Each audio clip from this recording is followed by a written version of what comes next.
September 1519.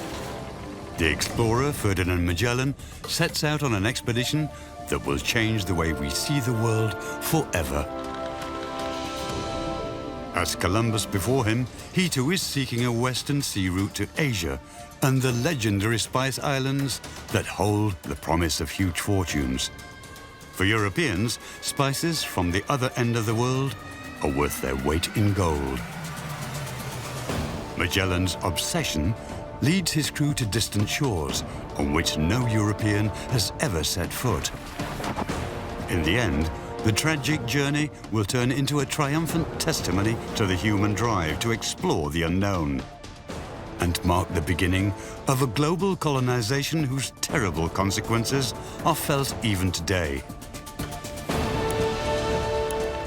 After 3 long years, only a handful of survivors returned to Spain on a ship laden with spices and carrying final proof that it is possible to circle the globe. After this seminal accomplishment, the world would never be the same again.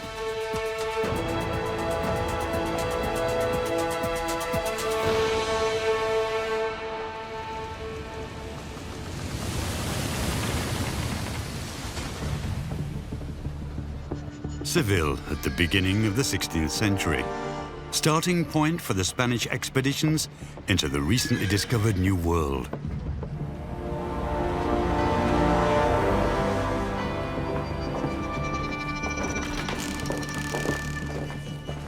The Portuguese soldier and seafarer Ferdinand Magellan tried in vain to convince the King of Portugal of a new sea route to the Spice Islands.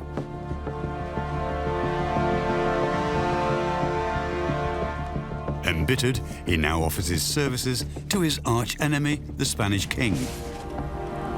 In Spain, he finally finds financiers for his costly venture. Magellan's charisma and energy have convinced them. And he's determined to make the most of this chance.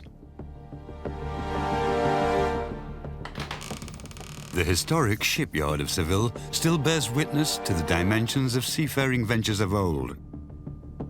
The 16th century is an age of transformation. Nicholas Copernicus has just placed the world not at the center of the universe, but as part of the mechanics of a much greater solar system. Christopher Columbus has discovered America, although he thinks it's still India. And Martin Luther is challenging the universal church of Western Europe. So this constellation of little parochial places has suddenly woken up and realized there's a whole wide world out there to be discovered. And the 16th century will be the age of discovery. But this discovery is all about power and money. Scientific expeditions in the modern sense do not yet exist. But still, scientists benefit from the hunger for profit of kings, bankers, and merchants. And cartographers benefit the most. Magellan is convinced he's going to find an unknown passageway at the tip of South America. But what makes him so certain? The Historic Museum in Frankfurt is the proud owner of a globe that had been made 2 years before Magellan's journey. A puzzle that to this day has been confounding scientists. In South America, we see a route going between the tip of the continent and the land mass of Antarctica. This passageway is puzzling. How is this route going around South America possible on a globe from 1515, even though Magellan didn't take this route until 5 years later?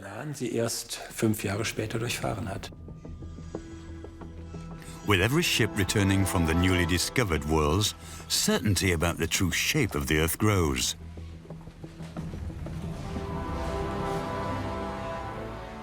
A sea route to Asia is the new great challenge of the 16th century. Whoever controls this route controls the most lucrative trade in those days. The Spanish king does not want to miss out on that opportunity. Today, the molluscas, known as the Spice Islands, belong to Indonesia. This hub of the spice trade consists of 2 islands, Ternate and Tidore. The bigger one measures barely 20 kilometers across, But still for centuries, their treasures have been the cause of bloody wars and cabals. This is where the spice grows that Europeans so desire. Above all, nutmeg and cloves.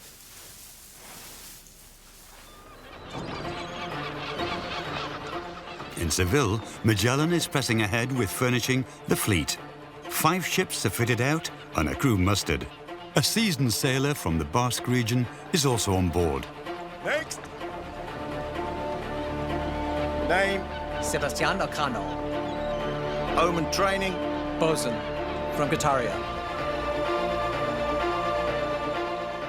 Little does Elcano know what role destiny wants him to play on this voyage. It is an expedition he will embark on as a simple bosun.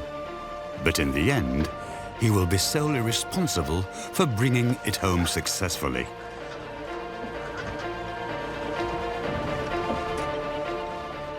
Sebastian Elcano hails from the Basque region in northern Spain. Sabemos que era de una familia muy importante de Guetaria.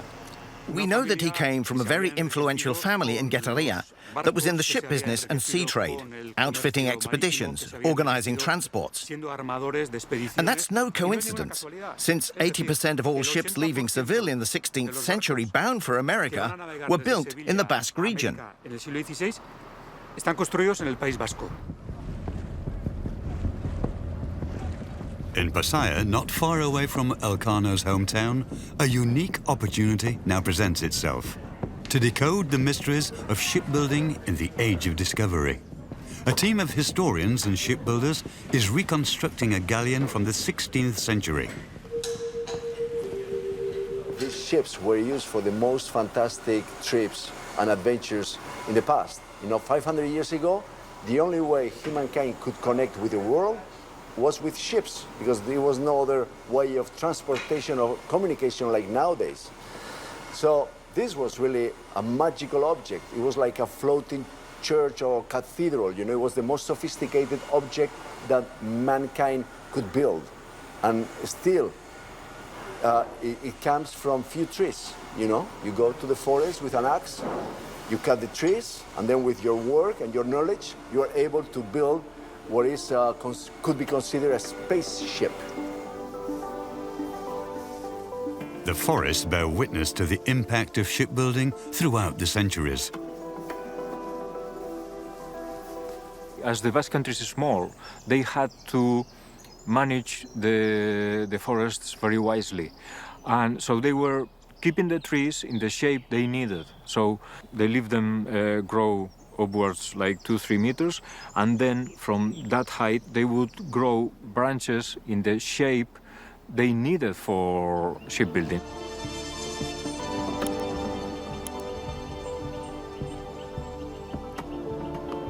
Now I cannot come to a forest without looking at the trees, like looking for naval timber on the branches.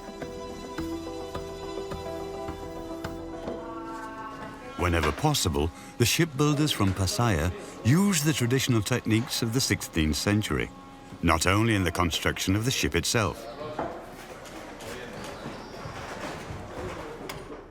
The iron nails, or the ropes, are also made with historically accurate tools, just like those builders 500 years ago who outfitted a fleet that could sail around the world.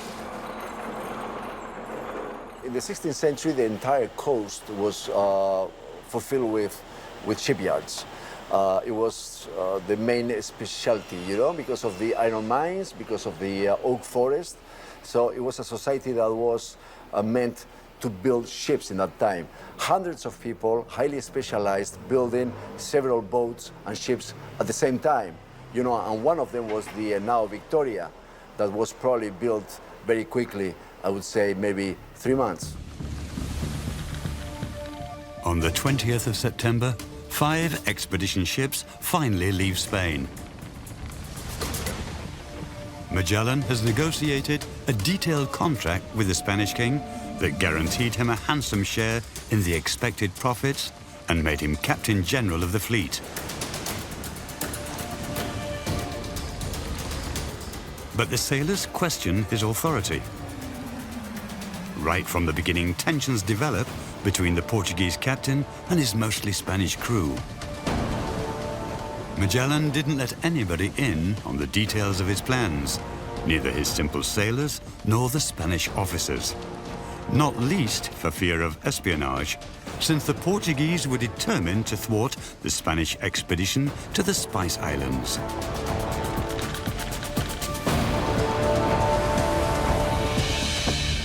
Magellan is sailing in treacherous waters. Ever since Columbus discovered a completely unknown continent, Spain and Portugal have become bitter adversaries in the fight for global dominance.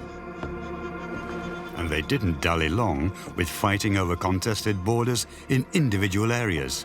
Under the Treaty of the Tordesillas, brokered by the Pope, they simply divided the world into East and West, in two hemispheres, halved by a line that runs right down the Atlantic.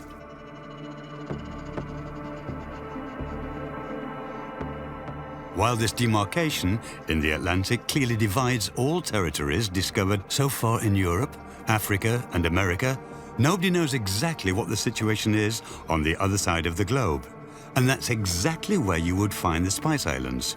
So, this line carries dramatic consequences, since both Spain and Portugal lay claim to the molluscas and their riches.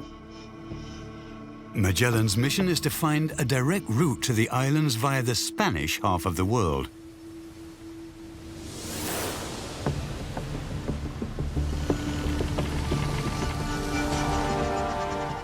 Magellan is already familiar with Asia. As a young soldier, he fought under Portuguese colors in the conquest of Malacca, an important trading post near today's Singapore.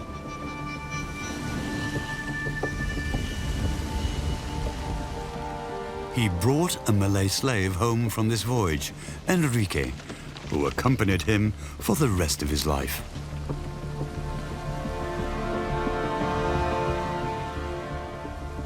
While Magellan returns home without having seen the Spice Islands, a friend and brother-in-arms, Francisco Serrao, stays behind in a world that to Europeans has all the alluring makings of a paradise. And he stays in touch with Magellan, sending letters from the other side of the globe. These letters are enormously important. There is one letter where Magellan asks Serrao to wait for him. He didn't know how he would get there, via Portugal or Castile, but he would come at any cost. Plus, the letters also tell of the riches in the molluscas and the exotic islands, this paradise where Serrao lives. And for Magellan, that probably added to the attraction.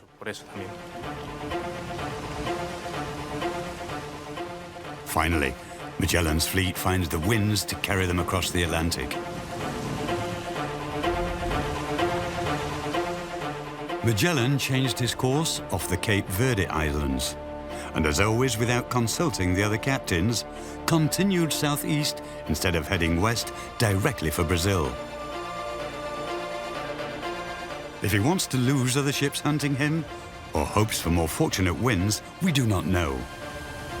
Both reasons would have been accepted by the crew, but Magellan's condescending silence destroys their confidence in him as their leader.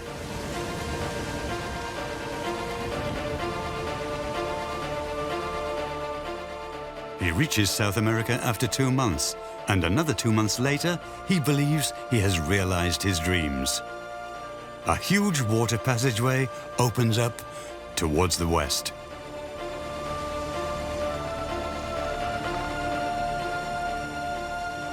Magellan explores the long-awaited passage for 15 days. Could it really be that easy? Is this the long-desired path to the riches of the Spice Islands? Captain, they sent me to request you to come up on deck.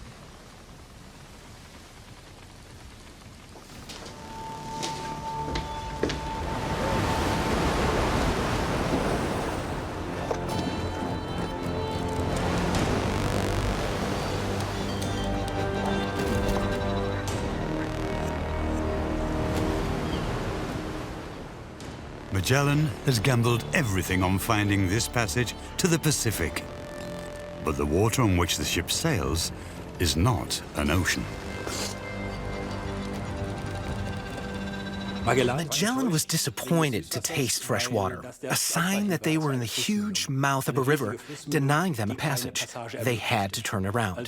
Today, we know it was the Rio de la Plata, where seafarers had been before and said they saw no land, so it had to be a passage, something Magellan also assumed.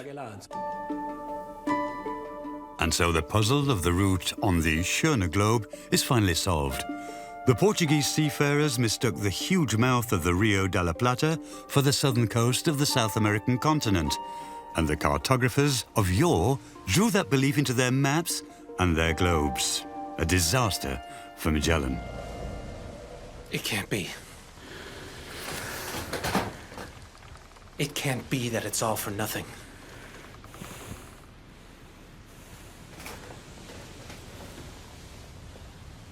The charts are wrong. Forgeries, maybe. But a passage does exist. It must exist. Magellan is pushing his fleet farther and farther into uncharted worlds. No sign of a passage. With every bay they explore, the disappointment grows. The climate becomes colder and rougher. Winter has begun in the southern hemisphere.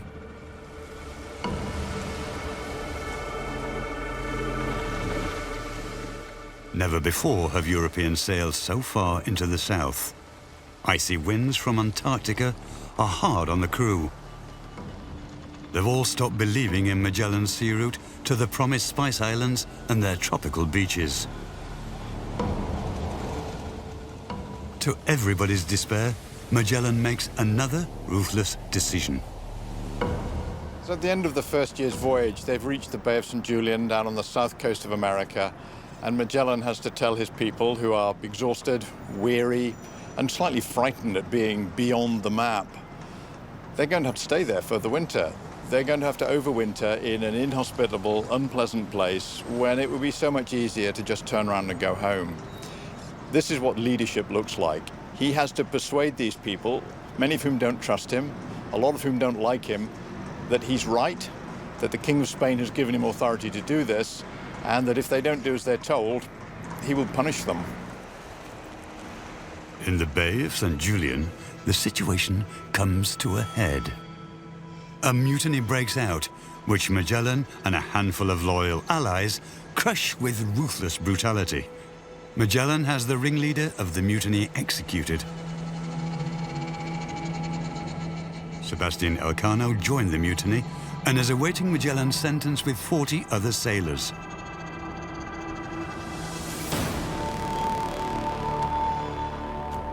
Elcano supports this mutiny against Magellan. We know that. And we also know how this mutiny ends. It looks as if Elcano was demoted, but unlike others, spared of any severe punishment. This was quite reasonable, since Magellan needed the experienced sailors who knew how to navigate. And among those were the so-called masters. And Elcano was such a master sailor and knew how to navigate such ships. And so he may have been demoted, but he's not killed.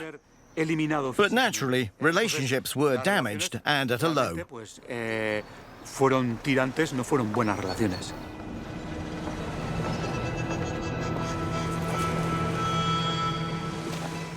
Sebastian Elcano's demotion is the reason he disappears from any official records. At this moment, no one could foresee the dramatic turn of events destiny has in store for him. The crew is going to wait out the winter for 7 months in this inhospitable wasteland. Everyone is relieved when Magellan finally orders their departure. A year has passed since they left Spain. Magellan knows if the passage is not found soon, everything will have been for naught.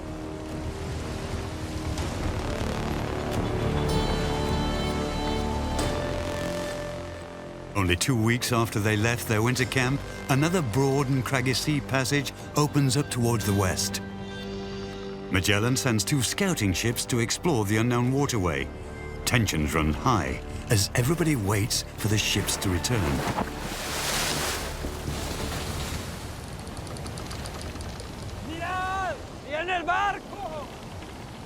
Magellan knows this is his last chance.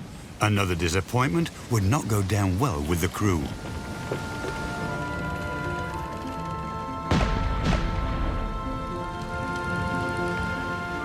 Senor, you understand what this means? Yes. We've just found the passage.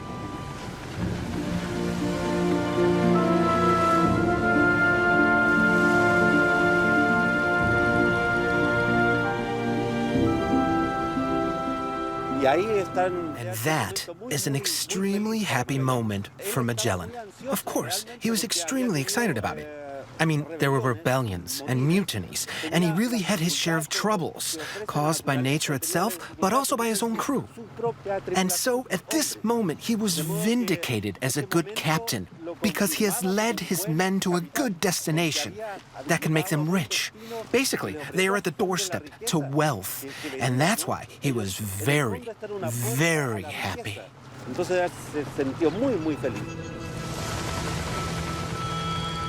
But this happiness doesn't last long.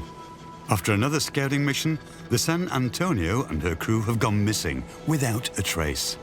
She was the biggest ship in the fleet, carrying indispensable equipment and vital provisions.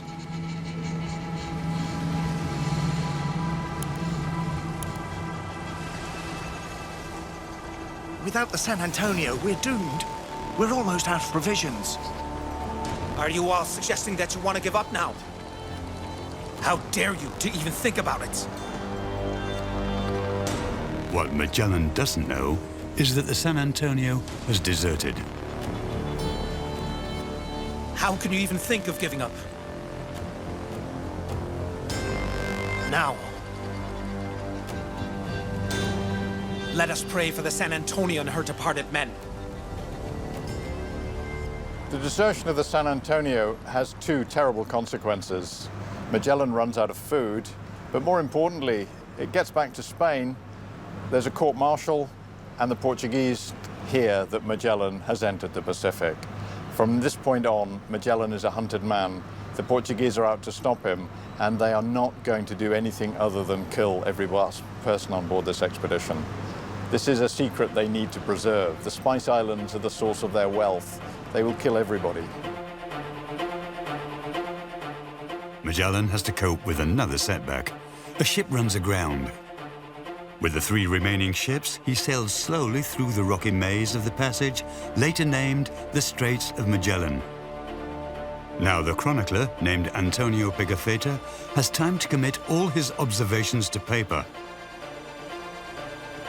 Pigafetta's story is of great interest to us, since he is the first to write about the indigenous people he met up north in Patagonia.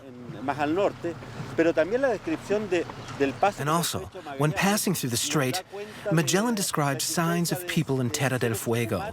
He saw fire and columns of smoke everywhere.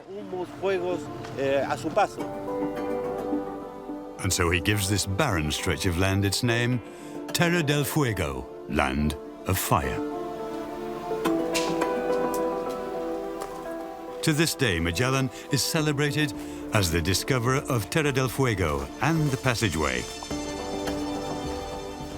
But only few people talk about the fate of the indigenous peoples living here, the Kawesca, Selknam, or Yagans.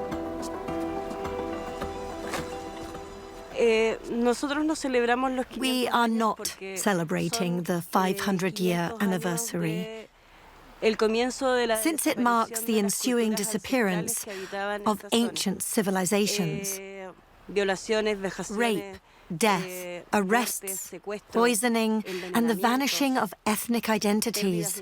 And this place was not called Magellan's, but Tawesca, a part of the Kawesca land. The Europeans have not discovered anything at all. They kidnapped the locals and dragged them to various places, even Germany, to be part of a human zoo.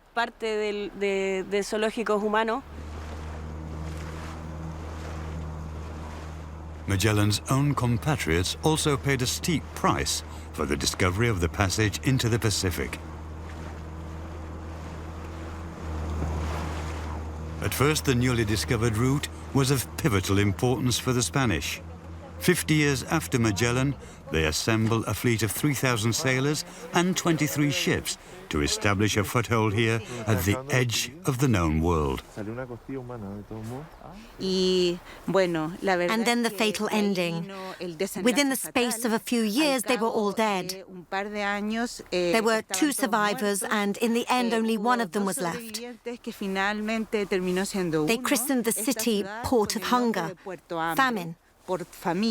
Different designations were used on maps, but they all referred to either hunger, bad luck, failure, or misery.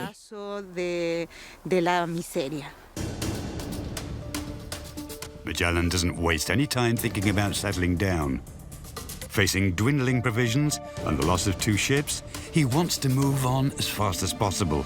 And indeed, after 4 weeks, he's made it. Before his eyes stretches the vastness of the Pacific. The discovery of the passage faces Magellan with a huge problem. He thinks the islands that he's heading for are a few weeks away, so instead of stopping and gathering as much provision as he can on the coast, he decides to take a risk. They'll just set off, they'll go now, and it'll be fine. They'll arrive in the Spice Islands. His friend lives there, they will pick up supplies, it'll be good. So he takes a big decision, and this time it's the wrong decision, and it's going to cost a lot of men their lives. It's going to compromise the expedition, and it could have led to an absolute disaster. Magellan estimates a distance of 600 nautical miles to the Spice Islands. However, the actual distance is 30 times that. 20,000 nautical miles lie between him and his destination. And so the Pacific turns into a graveyard for Magellan's crew. Pigafetta, the Voyage's chronicler, writes, "And we ate old biscuit turned to powder, all full of worms and stinking of urine which the rats had made on it, having eaten the good. And we drank water impure and yellow, and every time someone had drawn his last breath, Magellan quickly committed their bodies to the sea. He probably feared some of his crew could turn into cannibals."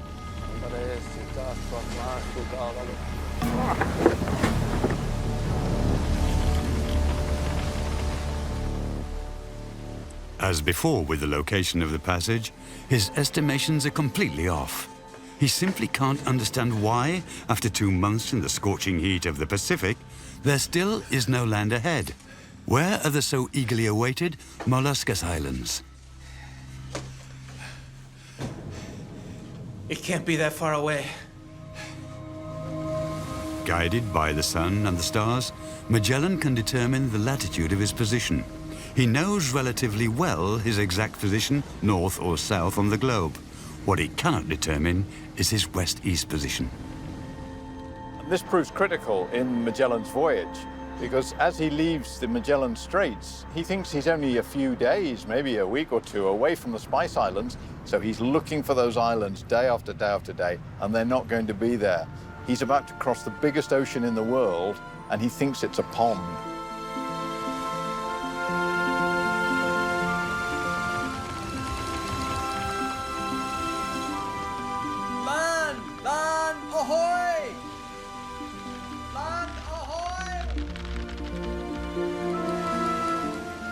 Only a few days before they finally run out of provisions, the emaciated sailors at last make landfall. Their journey of hardship on the Pacific lasted for 100 days. On March the 16th, 1521, 1.5 years after their departure from Spain, the ship casts anchor at the shore of today's Philippines. For Magellan and his crew, the islands feel like heaven on earth, even though they still don't know where they have landed. But Enrique, Magellan's Malay slave, gives them an important clue. Sino kayo? Baharlika? Naintindihan niyo ako? Anong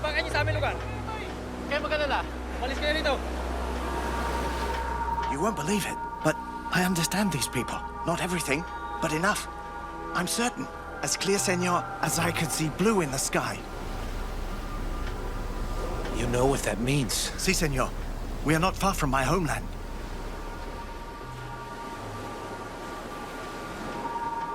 Magellan knows that he must be close to the Spice Islands, and that he is now within reach of the Portuguese who, coming from the west, also lay claim to the riches of this region under the Treaty of Tordesillas. The great problem with the Treaty of Tordesillas is they knew where the Atlantic was and they divided it very neatly down the middle. The problem was on the other side of the globe, nobody really knew how big the world was or where the line came. So nobody knew who owned the Spice Islands. The most valuable real estate on Earth was in unknown territory. Claiming it and owning it would be the key to success, but proving that would lead to many misfortunes along the way.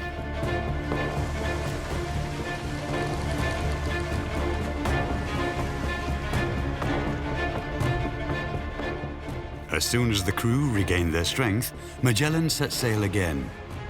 On the island of Cebu, he forges an alliance with its ruler and is drawn into his local conflict. To demonstrate the superiority of his religion and his power, Magellan decides to make an example of the rebels' leader, Lapu-Lapu.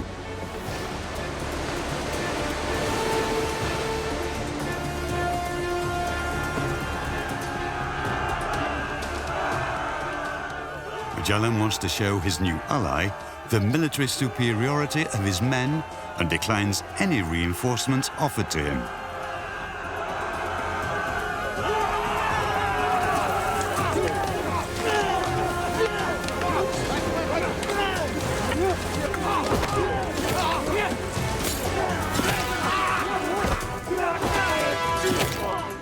But he faces a battle-hardened warrior and strategic thinker. Every tattoo on Lapu-Lapu's skin symbolizes a battle won. Magellan has no idea of the man he is fighting.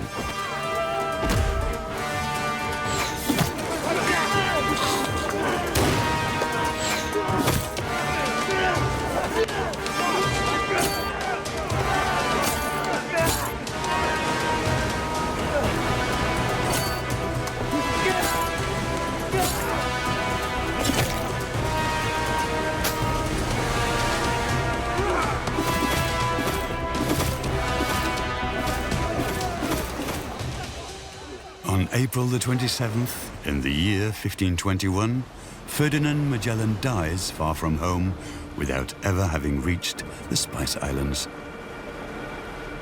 After Magellan's death, the Spanish leaders were ambushed, they were wiped out, and this left just one man standing who could really take the expedition back home again.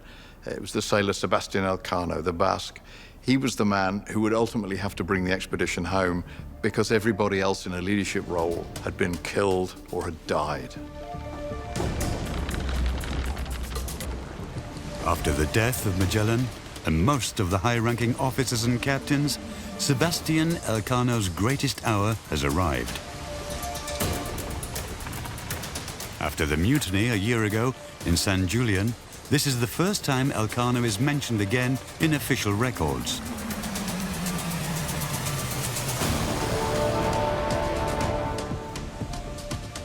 Listen up! We are leaving these islands of doom.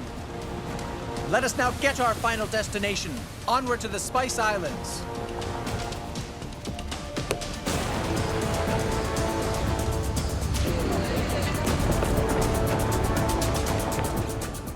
First, he decides to leave behind the third remaining ship. It is in such bad repair and unfit for the challenge of the voyage to come.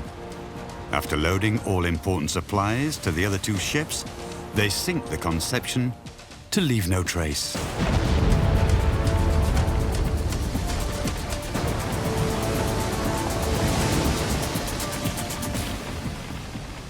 With the two remaining ships, the Trinidad and the Victoria, Elcano tries to find the Spice Islands for another 6 months, but in vain.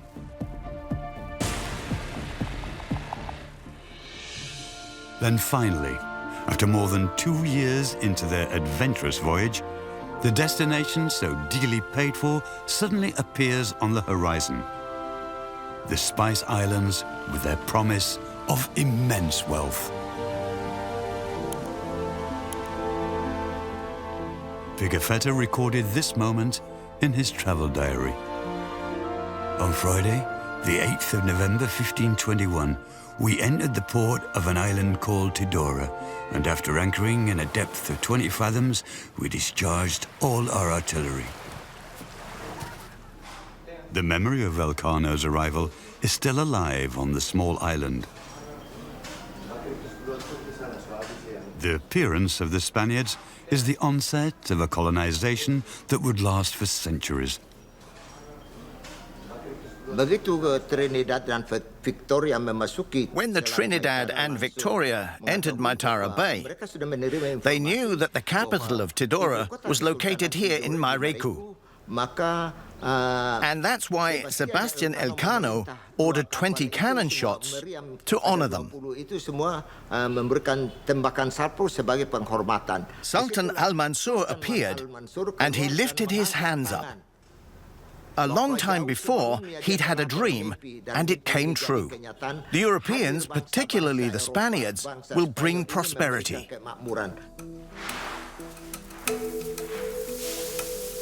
But the arrival of the Spanish will bring prosperity above all to European merchants, because the profit margins in the spice trade were astronomical at the time. The purchase price can easily be multiplied by 1,000 when selling.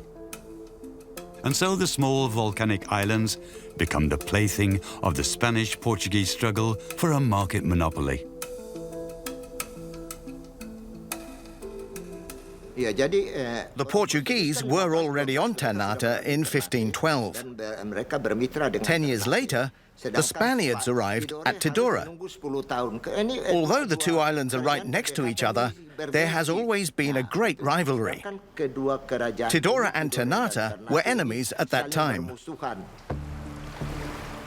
But with the arrival of the Europeans, the front line of two world powers has been drawn between the island enemies. The family of today's Sultan of Ternate hails back to the times of Elcano. The current heir to the throne has a self-confident perspective on the European voyages of discovery. It just happened that the trigger for interaction among us and the Europeans were cloves and nutmeg. When they arrived in search of these spices, they also brought over technologies. But that doesn't mean they came to a primitive country. No, we were civilized just like the Europeans. If anything, back then, the Europeans were still in the Dark Age.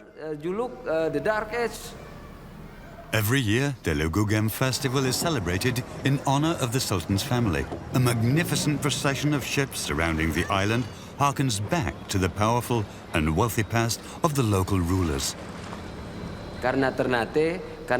Ternate was so famous for its cloves and nutmeg that the Europeans, Chinese, and Arabs came here. But it was the Europeans who wanted to occupy and monopolize the spice trade, and that's the beginning of the colonial era in Indonesia. Once the Portuguese conquered Ternate and monopolized the spice trade, they wanted to keep the location a secret. With the arrival of the Spaniards on Tidora, the secrecy is over. Elcano is lucky that the Portuguese base on Ternate has just been deserted. There is also no trace of Francisco Serrao, whose letters drove Magellan halfway around the world. We really cannot say that the story has a happy end, because the two protagonists have never met. As we know, Magellan died in the Battle of Mactan, and Serrao died at about the same time. It's possible that Serrao was poisoned in a conspiracy against the Sultan of Ternate. In the end, these two pen pals never managed to meet.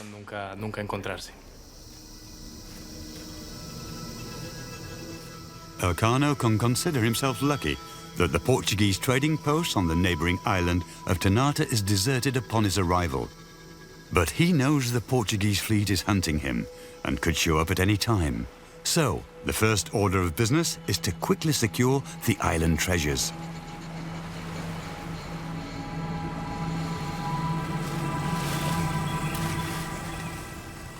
Today, the nutmeg harvest takes place in the same way it did in the times of Elcano.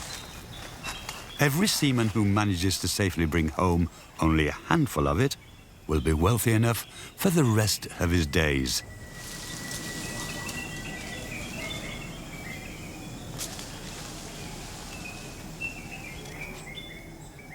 The amounts of cloves and nutmeg Elcano and his crew lay eyes on are more than they have ever dared to dream. Even today, spices are one of the most important sources of income for the population. Antonio Pigafetta writes in his report that they succeeded in filling the holds of the two ships, the Trinidad and the Victoria, within only 40 days. And so Tidore became a Spanish trading center. And so Elcano is making good on a promise Magellan has made to the Spanish crown. He establishes direct trading relations with the royal family on Tidore and wants to sail home as soon as possible. He reaches a decision of dramatic consequence. The Trinidad is supposed to reach home crossing the Pacific, while Elcano plans on sailing west for Spain on the now Victoria.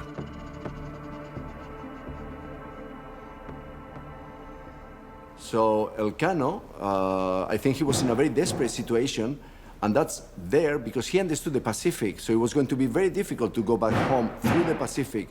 So it is only then that Elcano decided to face the circumnavigation of the world. Elcano knows they must sail halfway around the world through Portuguese sovereign territory, and the hunt for them has already begun.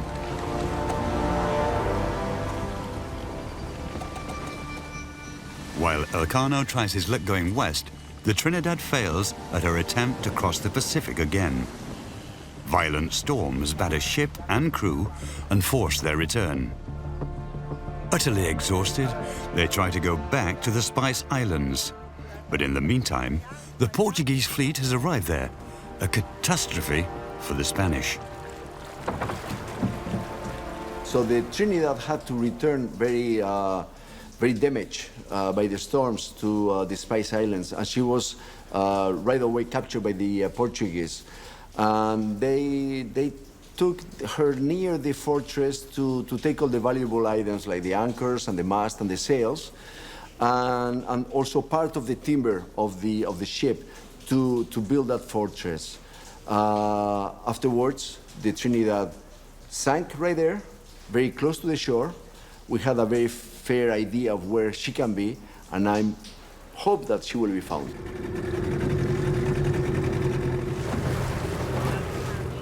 A diving expedition by the Indonesian Ministry of Marine Affairs is working to shed light on the fate of the Trinidad. We want to find the coral reef in front of the port because the archive mentioned that the Trinidad smashed the coral reef, and then it caused a storm, and then so we have to find the reef first, so we will have a clue where the Trinidad sank. Berarti dia ininya.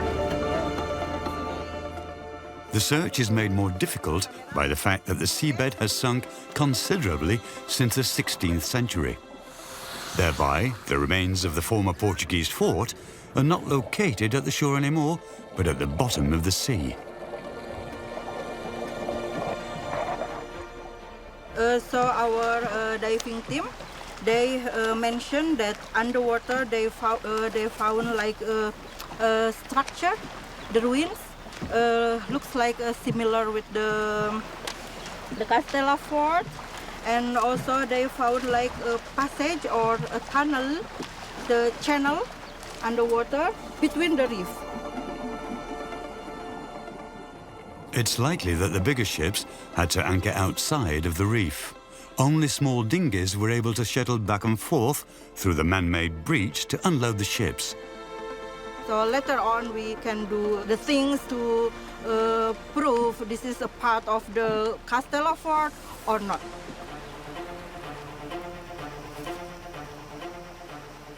Should the archaeological findings really be able to confirm the historical accounts of a harbour entrance through the reef, the team will return next year to continue its search for the wreck of the Trinidad.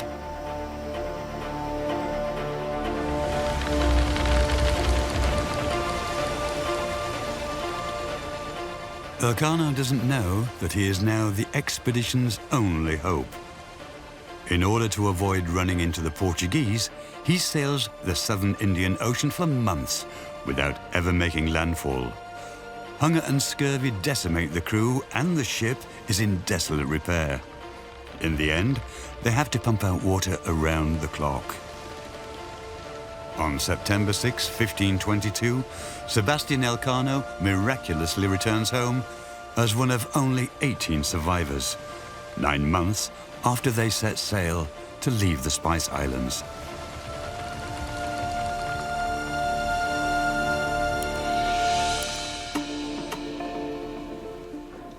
To date, the first circumnavigation of the globe has been associated with the name Magellan.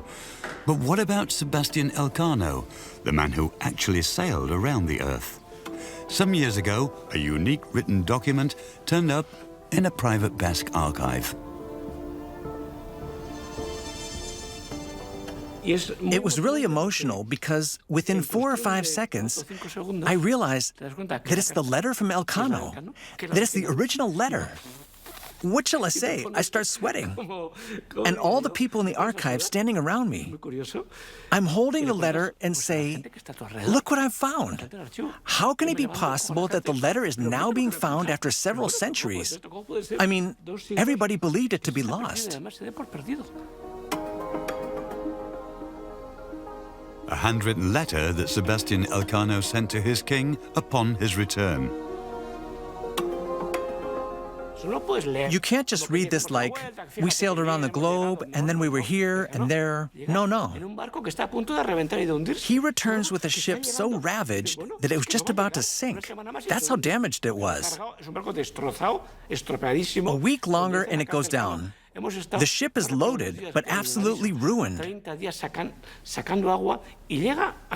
Elcano reports in his letter that they had to bail out water for more than 30 days.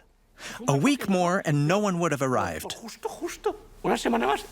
There would have been no circumnavigation of the world.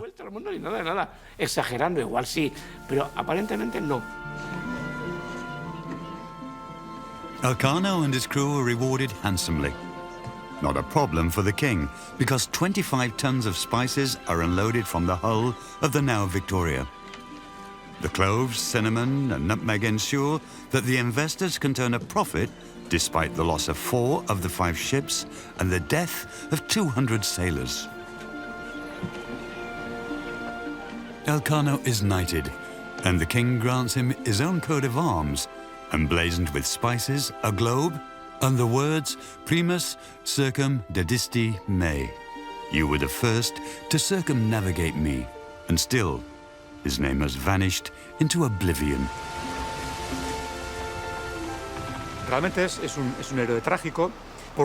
He is indeed a tragic hero. In part, he only has himself to blame for this tragedy, because when he returned after sailing around the world and was given the title Primus circumnavigati me and his own coat of arms, in this moment of glory, he fails to write or publish a book. The printing press was the internet of those days. Instead, he was trying to assemble a new expedition to the Moluccas and back, to establish and secure this sea route for good. However, another member of the expedition, Antonio Pigafetta, writes a book. And he does something very peculiar. He doesn't mention Elcano at all. Not a single word. 4 years later, Sebastian Elcano sets off for the Spice Islands for the second time. He dies on this voyage. And so he's erased from humanity's collective memory. The passage through South America, found by Magellan, is much too dangerous to be a successful trading route. And in spite of having exacted so many sacrifices, King Charles V sells the Spice Islands to the Portuguese at a low price only a few years later. But nonetheless, the voyage of Magellan and Elcano changed our understanding of the Earth and its shape forever. Even at the end of the expedition, with only 18 crew left standing, these men are still recording data in their logbooks. They're taking an accurate record of every single day, every single position. And when they get back to Seville, they realize they've lost a day. And that information is priceless. It proves that the Earth is round, that it's rotating through space, and this breakthrough changes the way 16th century men see the Earth. They begin to understand what's going on. They begin to understand our place in the planetary system, not just the size of the Earth, but the place of the Earth. That perhaps is Magellan's greatest legacy. Awareness of the true shape of the Earth is the beginning of what we call globalization today, with all its good and bad consequences. 500 years after Magellan, the once immeasurably large planet is perhaps a little bit smaller.